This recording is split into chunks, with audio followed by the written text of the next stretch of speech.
Family in Byron Center, meanwhile, thankful to be okay after they say a stray bullet went right through two doors in their home overnight. Very close call indeed. They say it lodged in a window frame just feet away from where mom and her two kids were sleeping. Fox 17's Ryan Cummings is live in the newsroom after talking to that family. Ryan, close call. It was, guys, and they were just trying to figure out exactly where it came from and who was out shooting late last night. They're obviously very thankful that nobody was up and walking around at the time or hit by the bullet because things could have quickly turned deadly.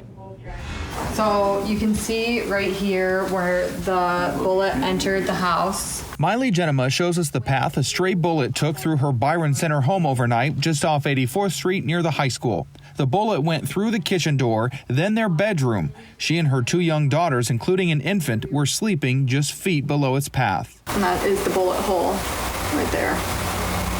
Here's what was left behind. Miley did not hear it last night as the fan and AC were both on high.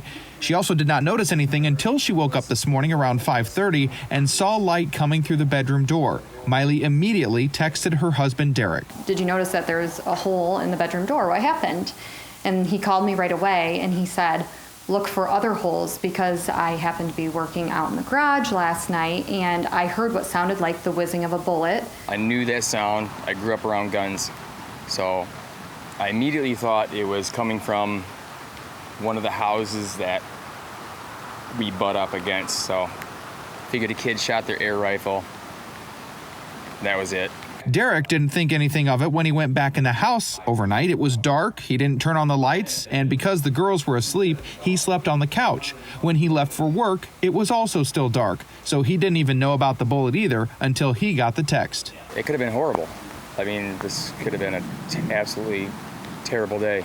We're so fortunate that it wasn't worse and that nobody was seriously injured or killed by this bullet. And they easily could have been. The bullet hit just inches away from their pillows. You know, if I had gotten up at that moment and, you know, had to tend to my infant, or my daughter needed to get up and use the bathroom, or my husband was, you know, walking inside the house, all of those things go through my mind. It could have been much, much worse. I mean, if it would have been 2 feet lower, it would have hit one of the girls. And that's why the family is trying to find out where the bullet came from, who shot it off, and why.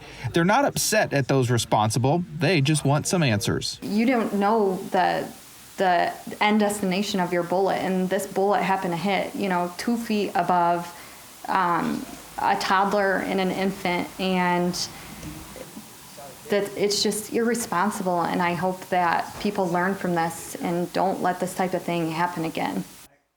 Now, the family tells me it has contacted their insurance company to help figure things out. The Kent County Sheriff's Office, meantime, tells us that it is aware of the situation and is investigating. So if you happen to see or hear anything last night, give them a call. Live in the newsroom, Ryan Cummings, Fox 17 News. Yeah, scary stuff indeed, Ryan.